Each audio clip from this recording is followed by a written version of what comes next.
किया। पाकिस्तान ने क्या किया? हमें धोखा दिया था। क्या दिया था?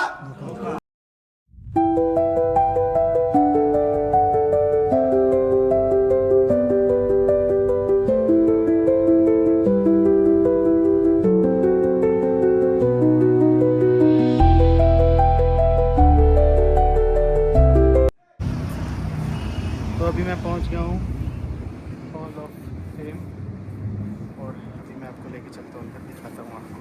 आ जाइए। एंट्री के लिए आपको लेना पड़ता है टिकट। अभी मैं टिकट लेता हूँ फिर करता हूँ।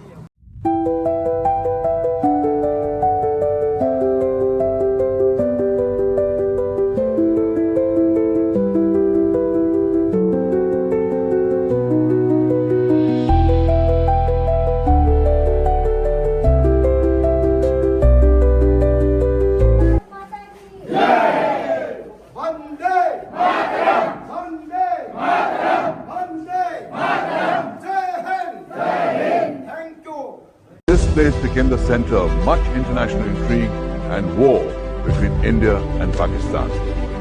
22 years ago, India was betrayed by its neighbor Pakistan. Prime Minister Atal Bihari Vajpayee made it clear that India would emerge victorious. हम शांति चाहते हैं, ये तो दुनिया ने देखा। अब दुनिया ये देखेगी कि हम शांति की रक्षा के लिए अपनी शक्ति का भी प्रदर्शन कर सकते हैं।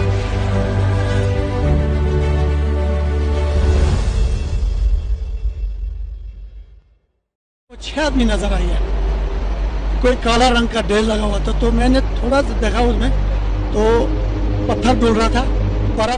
Of the region, which in many instances favored them, Pakistan Army regulars, accompanied by fully armed and well-trained militants, sneaked into India. Going on, which was passed by Colonel Joshi on the radio said, after that another bunker was captured. My company's success was Yedil Magebo. The guys were so highly charged up that we were wanting that some more bunkers should have been there and we would have got more chaps. You heard right behind you with the sound of Bofors gun directly targeting the top of Tiger Hill, the prelude to the final assault. हमारा और दुश्मनों का आमने सामने हमारा fighting हुआ। उस समय हमारे केवल दिमाग के अंदर यही था, अपनी पलटन की इज्जत, अपने देश का जो सम्मान। आपको अलॉट है। सबसे पहले आप लोग कहाँ देखेगा?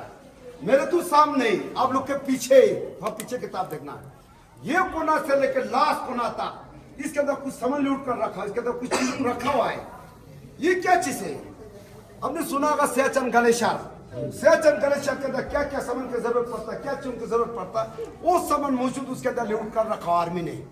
यहाँ से लेकर लास्ट कोना तक आप लोग बाद में देख सकता, बाद में पढ़ सकता। आप लोग के सामने यानी मेरे पीछे जिन्हें भी बोर्ड टंगा हुआ है, फोटो टंगा हुआ है, ये कोना से लेकर लास्ट कोना तक कारगिल वॉर के दौरान पाकिस्तान के साथ कहां कहां क्या क्या हुआ, सब कहानी ये बोर्ड पर दे रखा हुआ है। आप लोग बाद में देख सकता है, बाद में पढ़ सकता है। ये बीच में से शो किसके अंदर कुछ हथियार लूट कर रखा हुआ है। ये क्या चीज है? कारगिल वॉर के दौरान जिन्हें भी पाकिस्तान शहीद हुआ था, अपनी री में हुआ था। होने के बाद इंडियन आर्मी ने पाकिस्तान के हथियार कैप्चर करके लाया हुआ है। कहने के मकसद वो हथियार अपना नहीं है, पाकिस्तान के है। 1999 के दौरान इंडियन आर्मी ने कैप्चर करके लाया हुआ है। दूर से तो आपको ये दिखा देता, 5-6 हथियार दिखा दे रहा है मेरे ख्याल में। जब सामने पहुंचेगा तो कम से कम 10-12 हथियार देखने के लिए मिलेगा आप लोग को। हर हथियार के साथ नाम लिखा मिलेगा। ये हथियार का नाम क्या है, कौन से जगह से कैप्चर करके लाया हुआ है, वो भी आपने बाद में देख सकता, बाद में पढ़ सकता है। अब मैं आता हूँ इसके ऊपर। एक किस्म से आर्मी ने क्या बना हुआ है, कारगिल वॉर का मैप बना हुआ है। अभी क्या नाम से पुकारता है इसको? सेंट मॉडल। अभी कब बनाता है? युद्ध जाने से पहले, युद्ध खत्म होने के बाद अपने से सीनियर को ब्रीफिंग देते वक्त बनाता है। जैसे कि मैं आज आप लोग को दे रहा हूं, ध्यान से सुनना है। ये जितना भी रेड लाइन से खींचा हुआ है, ये रोड है, कच्चे रोड या पक्के रोड, जितना भी नीला रंग से खींचा हुआ है, ये रिवाज है, छोटे रिवाज, बड़े रिवाज। कुछ मेरे तब इंडिकेट कर रहे हैं। ये कोना से लेके वो कोना तक, ये क्या है? एलओसी है। एलओसी का मतलब क्या होता है? ये वो सभी के पास होना चाहिए। क्या होता है? कंट्रोल से पीछे लड़ से लिखा हुआ है, गुस्तारेगान मचेल बेजोद मोरल लिखा हुआ है। ये क्या लिखा हुआ है? पीओके का मतलब पाकिस्तान क्या नाम से पुकारता है? आजाद कश्मीर नाम से पुकारता है। क्या नाम से? आजाद कश्मीर। 1999 से पहले कुछ गांव वहां मौजूद थे। पाकिस्तान से रिवाज आता है, वो इंडिया के अंदर बेता। कौन सा रिवाज? शिंगार रिवाज पाकिस्तान से आके इंडिया के अंदर बेता है। सबसे पहले तो आप लोग ये सुनो, 19 युद्ध कारगिल वार कैसे हुआ, क्यों हुआ, ये किस कारण से हुआ था। सबसे पहले इंडियन आर्मी पाकिस्तान आर्मी आपस में बातचीत कर रखा हुआ था, जिनको हम पुकारता समझौता, यानी शिमला समझौता हुआ था। शिमला समझौता के दौरान दोनों ने क्या बातचीत चला, दोनों ने बातचीत चला विंटर के टाइम, बर्फ के टाइम टॉप के ऊपर न कि पाकिस्तान रहेगा न कि इंडिया रहेगा, कहने के मकसद दोनों नहीं रहेगा। विंटर के टाइम, बर्फ के टाइम ये पाकिस्तान के साथ बातचीत हुआ था। एग्रीमेंट होने के बाद विंटर के टाइम, बर्फ के टाइम इंडियन आर्मी कारगिल के अंदर आकर ड्रोन हुआ था, लेकिन पाकिस्तान ने ऐसा नहीं किया। पाकिस्तान ने क्या किया, हमें धोखा दिया था। क्या दिया था, आवाज डाउन हो रहा है, क्या दिया था, धोखा दिया था। पाकिस्तान को मालूम था इंडियन आर्मी कारगिल के अंदर डाउन हो चुका, सोच के पाकिस्तान एलओसी क्रॉस करके अपनी एरिया के अंदर घुस पैठ चुके थे। अपनी एरिया के अंदर कहां घुस पैठ चुके थे पाकिस्तान एलओसी क्रॉस करने के बाद। शायद आपने सुना होगा दराज के अंदर तोलोली, भवनपुर, टेगार हिल और ऐसे के टॉप, कारगिल के अंदर कसर, मध्यस्थ, फारसी 08, बटालिक के अंदर यलदौर, जुबारेड, मंतोदल, खलुआबाद। टोटल पाकिस्तान बटालिक से लेके कारगिल से लेके दराज तक 134 किलोमीटर के एरिया के अंदर आ चुका था। अपने एरिया के अंदर एलओसी क्रॉस करके 134 किलोमीटर वो लोग ने धोखे से कब्जा कर रखा था मेरे एरिया को। बाद में इंडिया को कैसे पता चला कि हमारे एरिया के अंदर पाकिस्तान घुस चुका है। बटालिक सेक्टर के अंदर एक सिविलियन थे, लद्दाख के लोकल, चारबा बैल बकरी चलाने वाला, जिनका नाम था ताशी नामग्याल था। क्या नाम था, क्या नाम था, ताशी नामग्याल। एक सिविल ने देखा है, सिविल ने कैसे देखा है, वो चारबा होने से कारण से हर साल अप डाउन होते रहते थे। 19 लड़ाई से पहले उसने क्या किया, अपना बैल बकरे लेके बटालिक सेक्टर से चाल पड़ा। वो कहां पहुंचा, यलदौर के टॉप के नीचे पहुंचा। यलदौर के टॉप के ऊपर सिविल ने क्या देखा है, यलदौर के टॉप पे सिविल ने देखा शुरू में 8 या 9 आदमी देखा है, कुछ पत्थरों से बनकर बनाते, बड़े लंबे चौड़े लोग, पटाने सूट पहना देखा है। देखने के बाद सिविल को क्लियर पता चला पाकिस्तान की आर्मी है। उसके बाद सिविल ने क्या किया, अपना बैल पकड़ लेके वापस आके बटालिक सेक्टर के अंदर जाके आर्मी को खबर देना शुरू कर दिया, भाई आप लोग देख लेना टॉप के ऊपर तो पाकिस्तान है बोल के। उसके बाद आर्मी ने क्या किया, सिविल के बातें सुन के एक पेट्रोलिंग टीम बना दिया था ताकि देखने के लिए, भेजने के लिए। पेट्रोलिंग जाने के लिए आर्मी ने कितना चुना था, 11 आदमी चुना था। 11 में से 10 जवान थे। एक टीम लीडर के साथ में भेजा जिनके नाम था कैप्टन सौरभ कालिया था। क्या नाम था, क्या नाम था, आप लोग ध्यान से सुना करो ना, मैंने नहीं बोला सौरभ कालिया, मैंने नहीं बोला, मैंने बोला था कैप्टन सौरभ कालिया। क्या नाम, कैप्टन सौरभ कालिया। कैप्टन सौरभ कालिया के साथ 11 में पेट्रोलिंग के लिए भेजा, देखने के लिए भेजा तो था, लेकिन क्या हो गया, 11 में से एक भी लौट के वापस नहीं, एक भी। इसीलिए बोलता कारगिल युद्ध अचानक युद्ध हुआ था। जब 11 में लौट के ना आने से कारण से लद्दाख के अंदर जितना भी आर्मी था ना, एकदम कटे करना शुरू कर दिया। लेकिन उस दौरान, उस वक्त मैं खुद आर्मी में सर्विस कर रहा था, ड्यूटी कर रहा था उस टाइम। मेरा ड्यूटी कहाँ पर थे, पेंगोंग लेक के अंदर था। हमें भी मालूम नहीं था। रात के 11 बजे वहाँ गाड़ी पहुंचा, पूरा हमारे वहाँ का टीम को लेने के लिए, ट्रुप को लेने के लिए। बोला कारगिल के अंदर युद्ध चलने वाला है, यहाँ ड्यूटी वाला रख के चलना शुरू करो। अभी भी क्या होता, आदेश होता, ऑर्डर होता, और क्या हो सकता है। रातों रात जाने के बाद दूसरे दिन मॉर्निंग सुबह 4 बजे कारगिल के तक पहुंच गया था। लद्दाख के अंदर जितना भी आदमी था मौजूद कटे हो चुके थे, उसी के बीच में मैं खुद मौजूद थे। ये जो पूरा आदमी इकट्ठे होने के बाद हमारे युद्ध यानी लड़ाई कहां से शुरू किया था, आर्मी ने बटालिक सेक्टर से शुरू किया था। कारगिल वार का शुरू लड़ाई बटालिक सेक्टर से क्यों शुरू किया, क्योंकि हमारा जब 11 में जो पेट्रोलिंग टीम गया था वो बटालिक सेक्टर से गया था, बटालिक सेक्टर से लौट के नहीं आया। इसीलिए युद्ध लड़ाई शुरू बटालिक सेक्टर से शुरू हुआ है। इस जगह का नाम पुकारता हम सफेद सगर। सफेद सगर इसीलिए रखा होता, ये ज्यादा हाइट के ऊपर था, ऊंचे जगह पर थे। इनको दोबारा रिकैप्चर करना, अपने जमीन अपने ऊपर लाने के लिए इंडियन आर्मी को लगभग 1 महीने का समय लग गया था। वो 1 महीने के दौरान ज्यादा हाइट ऊंचा होने से कारण से अपना एयरफोर्स के साथ मिलजुल के युद्ध लड़ना पड़ा।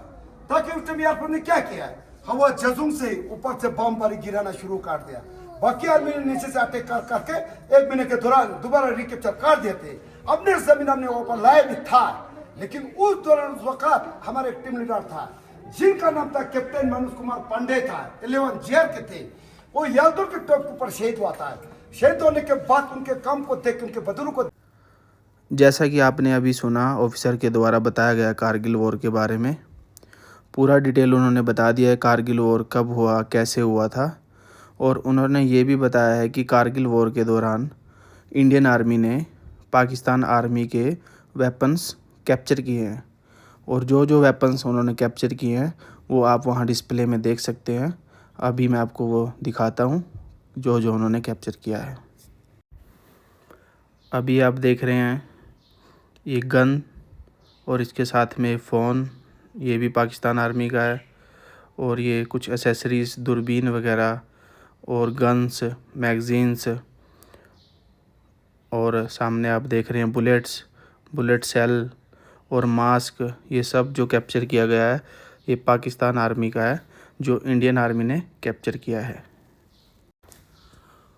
और बड़े वेपन्स में कैप्चर किए गए हैं AK-47, AK-56 rifles, 7.62 mm rifles हैं और रॉकेट लॉन्चर्स हैं जो पाकिस्तान आर्मी के हैं, जो इंडियन आर्मी ने वो भी कैप्चर किया। आप सामने देख सकते हैं 7.62 mm के यहाँ पे राइफ़ल्स हैं। ये सब देख के पता चल रहा है कि हमारे एनिमी का क्या मकसद था, बट इंडियन आर्मी की वजह से वो अपने मकसद में कामयाब नहीं हो पाए।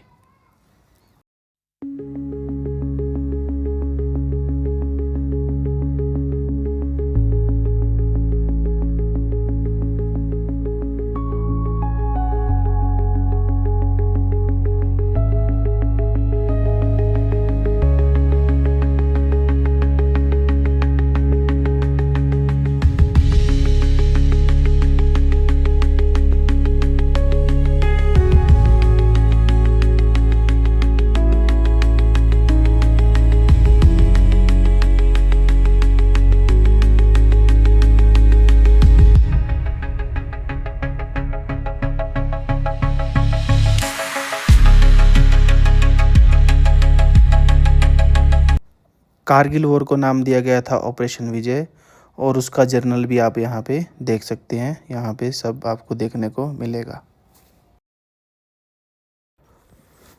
आप सामने देख रहे हैं ये कॉस्ट्यूम्स।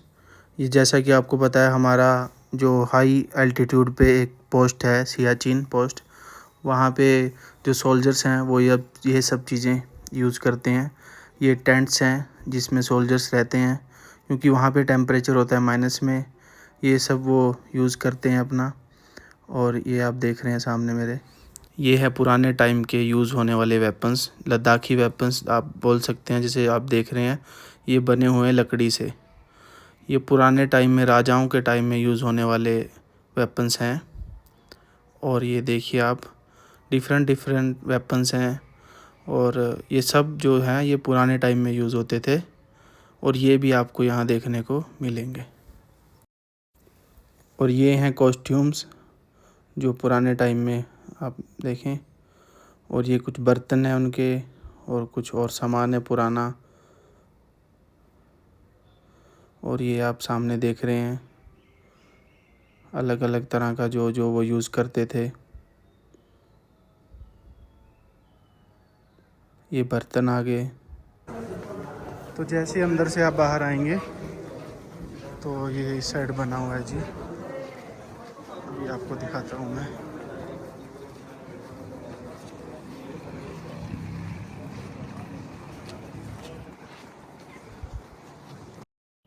ये है जी शौर्य स्थल।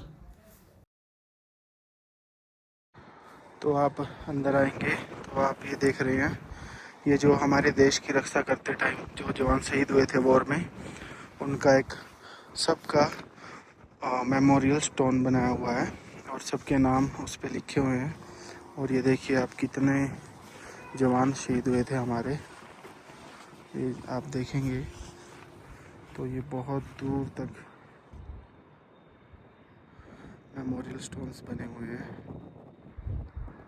और जैसा कि आप ये देख रहे हैं स्टोन्स,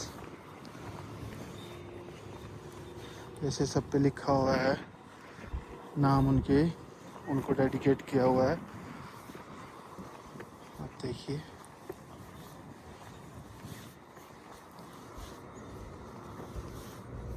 जैसे ये लिखा हुआ है HAV मतलब हवलदार, और SCP सिपाही, और मेजर, उनके नाम के साथ ही उनका पोस्ट भी जो था वो लिखा हुआ है।